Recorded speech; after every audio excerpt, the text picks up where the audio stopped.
Thanks for tuning in to the 6Three podcast. I'm your host, Joel, and my co-host, Ben.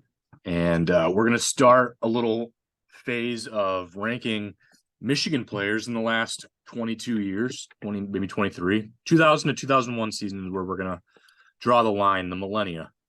Sure. And so I think for quarterbacks, it's going to lead off with the years of the final year of Drew Henson's career there. Tom Brady just misses the cut. We are not going to take in their NFL career as a rank in the ranking anyway. But yeah, it'll be interesting. Ben, I think I'm gonna go first on this one though. It's fine. And I'm gonna take Chad Henne as the best quarterback. I mean, I think he's got all the passing records. Yeah, he's got all the passing records. I just felt like he was extremely efficient. That was a pretty successful team too under Lloyd Carr. Yeah. I mean, he's 4-year starter. He started as a true freshman, won the Big Ten in 2004. I mean, went to a couple Rose Bowls, was 4 points away from going to a national championship his junior year. If I'm not mistaken as well, I think he was, and I want to say he was like one of my first profile pictures back on Facebook too. Chad Henne. So we're going back to like 2000. I think 2000. He was probably, I mean, I was 1996 born, so technically I was alive for like Brian Greasy and like Drew, but like he was probably the first. John Navarre was probably the first, but he was probably the first Michigan quarterback that it was like, oh, like I'm really paying attention to actually what's the actual game instead of just like, not really paying attention. So yeah, no, I'm looking at my profile pictures right now. That's amazing. I'm so happy that I'm going to actually share that screen a second. Let me see if I can figure this out. There it is. Let's get that bad boy up. Look at that. Chad. There he is. That's amazing. And he's still in the NFL. He is still in the, I mean, and not considering NFL careers, but yeah. I know it doesn't matter. I know it doesn't matter for this list, but he's beyond Tom Brady. Those are the two guys right now still in the NFL, which is crazy. So yeah, you're right. Oh, yeah. I don't think there is another Michigan quarterback in the NFL right now. I'm trying to think. No. Not even a free agent. I don't think there is. No, it's those Ryan Mallett. No, he's out. He's gone. Yeah. Man, why Brandon Peters maybe is a free agent because he was an undrafted from the Chargers this year. Yeah, he might still be in there, and then I think that's it. Rudock tried to stick around for a little while, but that's pretty much Shea Patterson was like the first was he the first pick in the XFL? USFL. USFL. Okay. Yeah. AAF, USFL, XFL, whatever. Yeah. So we'll see how that starts this February. But all right, man. Who do you think you're gonna take at 2 here? I'm gonna take Denard Robinson. All right, I like it. Not really what you'd consider a prototypical quarterback, but he won the silver Big Ten silver football his sophomore year for best Big Ten football player. Blake Corum actually won that this year. Probably one of the most dynamic players I've ever seen. And it was pretty ridiculous that he played quarterback because it was kind of one of those things where there's certain players that you watch play where you kind of get on the edge of your seat every time they touch the ball. And most of the time they're like running backs or receivers or return guys. But Denard Robinson touched the ball every snap. So it was kind of different. Obviously, he had some injury problems late in his career that kind of derailed some of his stuff. He had some dopey gaffes too in game. I think some decisions he were was certainly not a pure passer. Right. That's not something that I wouldn't put him on there for his passing ability, although it wasn't terrible. Well, he had more than double the next quarterback in Michigan history for rushing yards. I mean, yes. And can you even take a guess at who has the second most rushing yards for a Michigan quarterback? Dennis Franklin.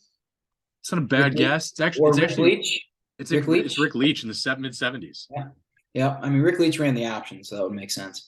Yeah, he ran. Yeah, he had 2170 for yardage, but Denard Robinson had 4,500 rushing yards. Yeah, I mean he's top 5 he's up there in the top 5 of Michigan overall. Steve Smith had 31 rushing touchdowns, so he was up there too in running. But Yep. Yeah. Well, yeah, one of the most dynamic players I've ever seen. I mean, and he was on.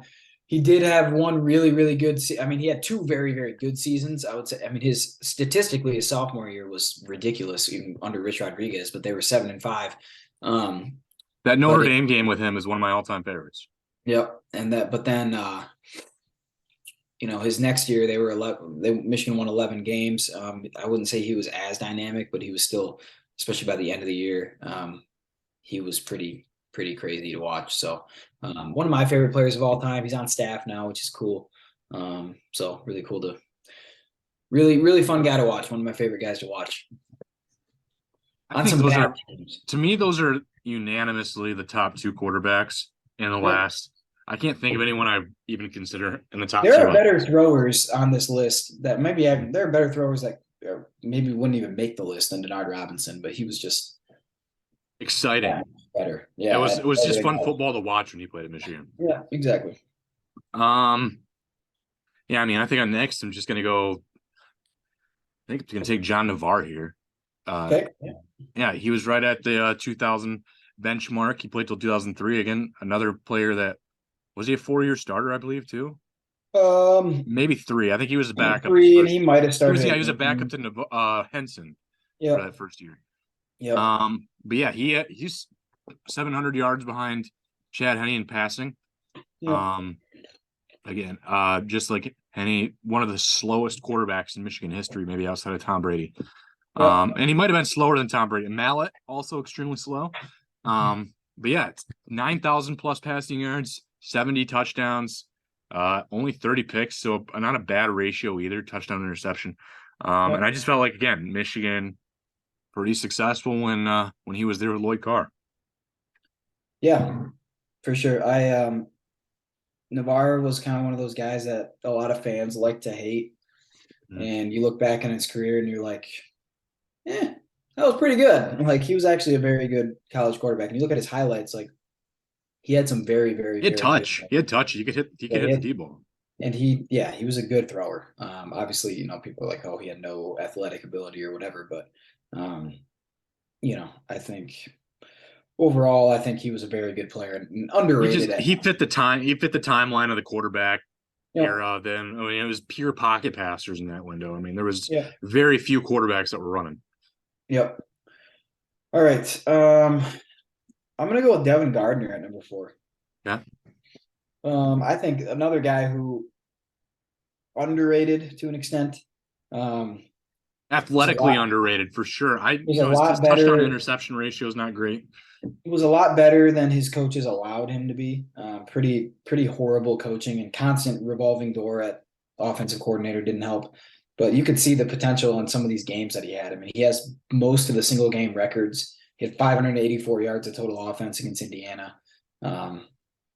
Gardner and Denard Robinson hold 9 of the top 10 single game total yardage lists.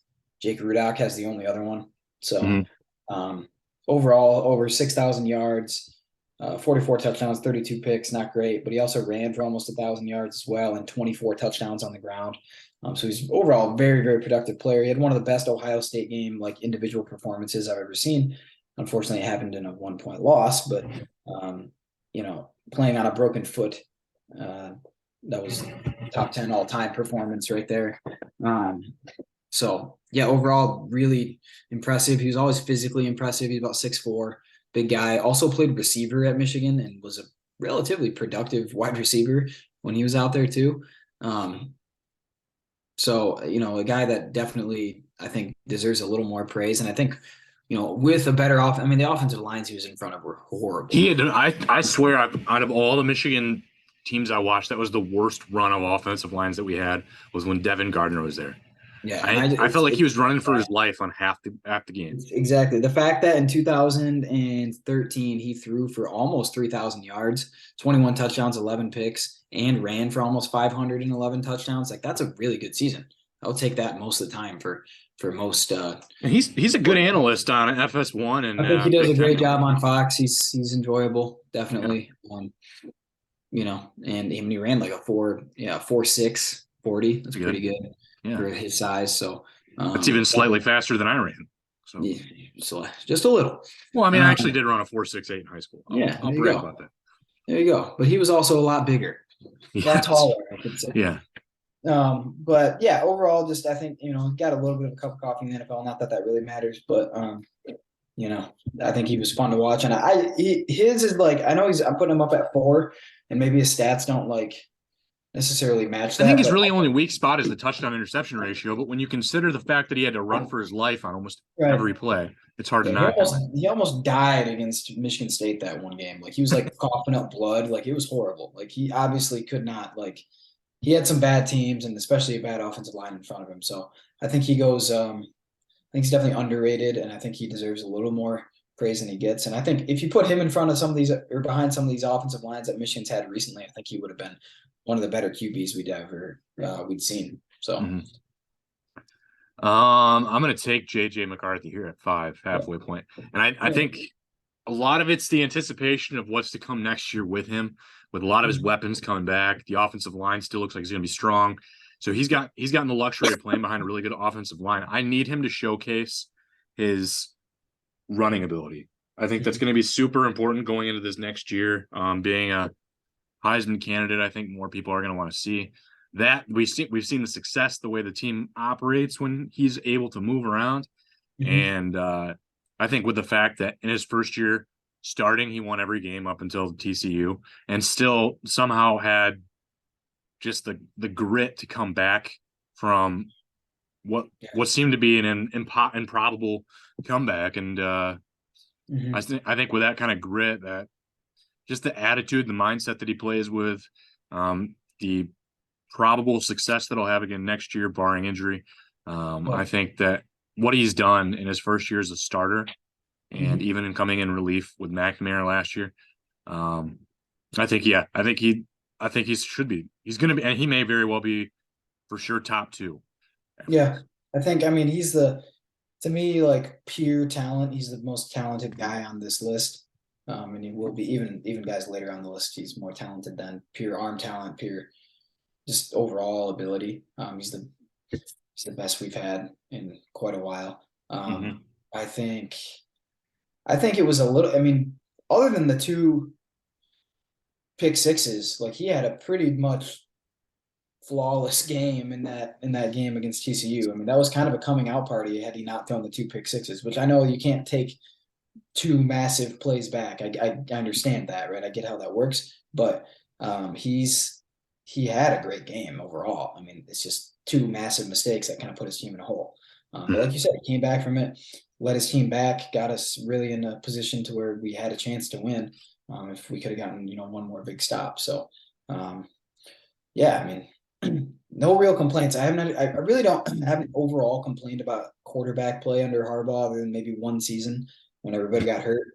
But JJ's got a chance to kind of put him over the top.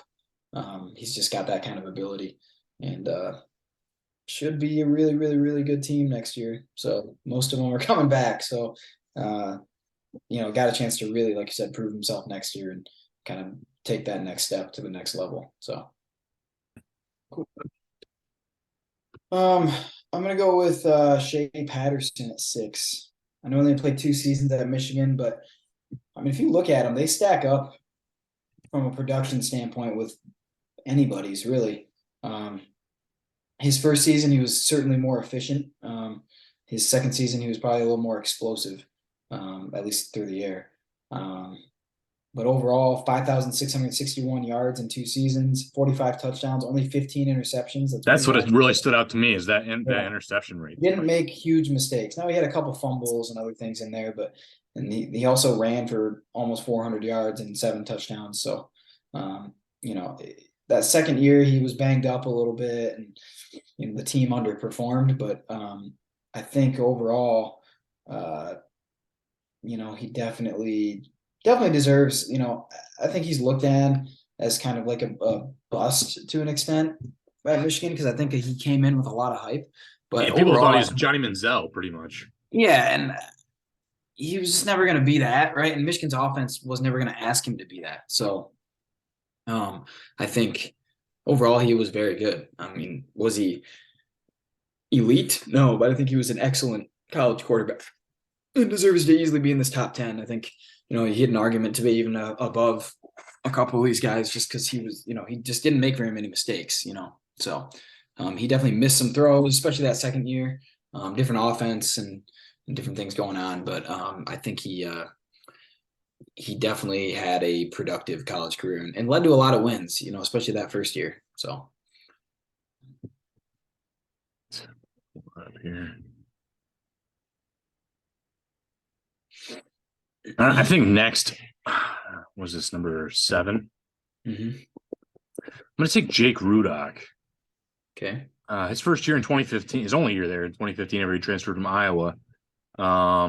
Michigan went 10-3, and Harbaugh, I think it was Harbaugh's first season too. Yep. And just a really efficient season. I think 20 touchdowns, 9 picks. Mm-hmm. Again, not a lot of dumb quarterback decisions there. He was a game manager, but he had athletic ability, which game managers don't. With the stereotypical game manager, doesn't have athletic ability.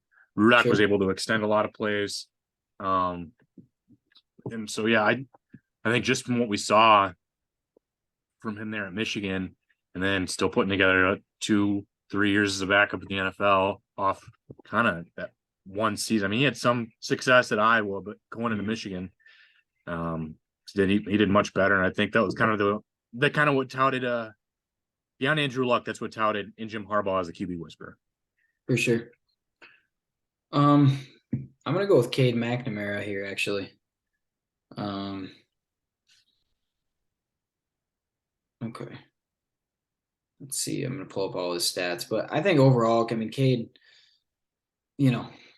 it was never going to be the guy that kind of put Michigan over the top for the next, to the next level. But, I think he was a good quarterback, and he was exactly what that team needed last year, right? I know, people called for his head pretty quickly this year and even at times last year, but, he kind of got Michigan out of that rut. Even the year before that, with the comeback against Rutgers, had a great game that game with 5 touchdowns total. He had some moments where, he was kind of explosive at times. And, and then last year he was efficient. He didn't make big mistakes, and he just didn't, he didn't put his team in position where he was the reason that they lost. And that's exactly what they needed this past year. He was a great leader. Up until this year, obviously he lost his job. So what are you going to do at that point? But he was exactly what they needed at the time, and he kind of helped really bring them out of that I don't know, that rut that they were in, and led them to a Big Ten championship and college football playoff. You can never take that away from him. Obviously he's going to play at Iowa next year, but I think I think Michigan fans should remember him fondly. But also, to me, he's also going to be remembered as like, all right, he wasn't good enough though, which is why he's definitely, I think, in the top 10 just because of what he did, but also he's not higher because normally a quarterback leads a team to a Big Ten championship and college football playoff. You'd think he'd be pretty easily in the top 5, but he couldn't. He was never going to be the guy to bring them over the top. And There's Jim Caldwell quarterbacks. Yeah, he's fine, good. Yeah. Even I would even say good. I was above average, probably well above average, but not enough to win. The games that Michigan's trying to win now, and the point that they're at in the program, and that's fine. And I'm sure he's like, he's done some interviews and things about how, and he seems kind of butthurt about the whole situation, and he has every right to be frustrated with it, right? I mean, he won a championship and then got replaced, right? And that sucks, but at the same time, that's kind of how it works. So I think Michigan fans should definitely remember him fondly. But overall, it was definitely time to move on. I mean, his last year, I won't even bring in his stats before last year or this year. He's 12-2 as a starter, almost 65% completion percentage, 15 touchdowns, 6 picks, over 2,500 yards. So solid, nothing crazy, but I think they should remember him for his leadership on that team and like just getting them back to where they were supposed to be. So 9. I think I'm going to take Drew Henson. Yeah. So he played before the cutoff, but he also ended his career in the cutoff, so he gets to count. And split time with Tom Brady, kind of going back and forth right now. I mean, back then, not right now. Cheapers, creepers. He threw 22 touchdowns, 7 picks. Just another really efficient quarterback that definitely made the whole Tom Brady decision difficult when he was back at Michigan. Also a very successful baseball player. So I think Drew Henson really didn't know what he wanted to do. And I bet he could have been so much better, whether in whatever sport he decided to work harder on. And because I think he just kind of stuck with both of them for so long, it maybe hindered some development ability at this D1 level. So I think he was just a really solid, efficient quarterback, and did really good things in that time period for Michigan and Lloyd Carr's earlier years. So beat Ohio State at Ohio State this year. I mean, which I think was the last quarterback to do that until this year. Until this year, exactly. Yeah. He was overall, he was good. I mean, I people compare him to JJ McCarthy a lot just because of the athletic ability, the big arm, ability to run. They're not the same guy by any means. JJ is definitely more refined than Henson ever was, but Henson, had all the tools and he could have been really good. I think it's kind of a shame that he didn't I don't know, he didn't give it one more year, right? One more year as a full-time starter. Could have been really kind of seen what he could have been. And I think he could have been, a guy that maybe got taken high in the NFL draft or, depending on how he did. So it's kind of a shame, but, at the end of the day, he had to make a decision for himself. So overall, I think he was really good though. You got some tough choices here at 10, man. I'm going to take Wilton. It could be any but of 3 people. Yeah, I'm going to take Wilton Speight here though. Okay. He was actually really, really good in 2016 before his injury. He barely played in 2015, although he did throw a big touchdown against Minnesota to help them win that game. And then in 2016, he was obviously the starter. About 62%, over 2,500 passing yards, 18 touchdowns, 7 picks. And before he really got banged up, I mean, he was really good for that team.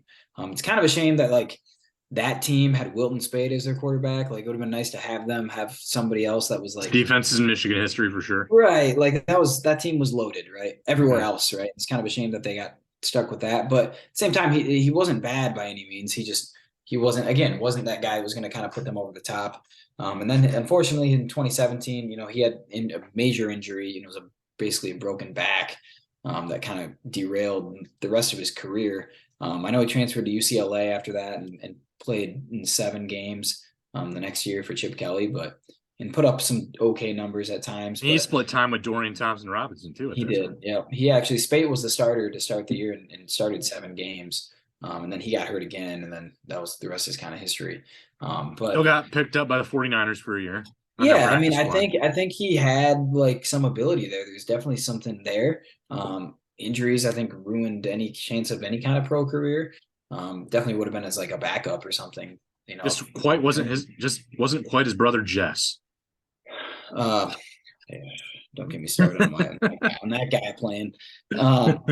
But yeah, I mean, I think 2016 he should be remembered pretty fondly. I mean, I think he was really good when healthy, and pretty gutsy performance coming back from the injury and playing against Ohio State. And unfortunately, he threw 2 big interceptions in that game, but he also threw some big touchdowns. And especially in overtime, he threw a really big one to get him to second overtime. So I think he at times he was really good, and at times he was up and down. But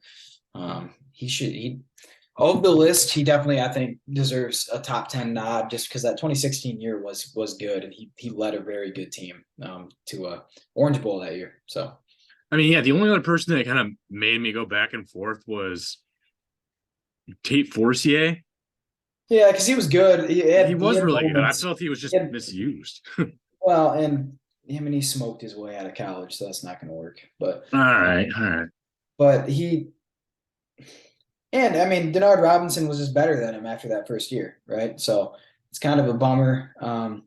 Tate Forcier is 32 now. Yikes. I thought he was really good, and it could have been a lot better if he kind of figured it out personally, and he couldn't really, figure it out. His Or would have hit offensive the transfer stuff. portal if that was like a real legitimate I thing think at it that point. really probably would have been a thing, yeah. But he just did some dumb things off the field at times, and but his freshman year, his first 4, 5, 6 He was the games, he was Mitch really good. McGarry. He was the Mitch McGarry of Michigan football. Yeah, very similar career arc. I can see that. Yeah, Yeah, just chose other avenues. those other avenues. That's a good way to put it. But again, a guy that I thought he was going to be, could have been really good, especially in that offense. He's the undersized guy, but had some running ability, good arm. So I enjoyed watching him. He's one of my favorite guys to watch. And it might have been just because the year previous it was Nick Sheridan and 6Three, and that was so bad to watch that any sort of competence looked like Tom Brady out there. But that doesn't matter. He was still pretty good. Um,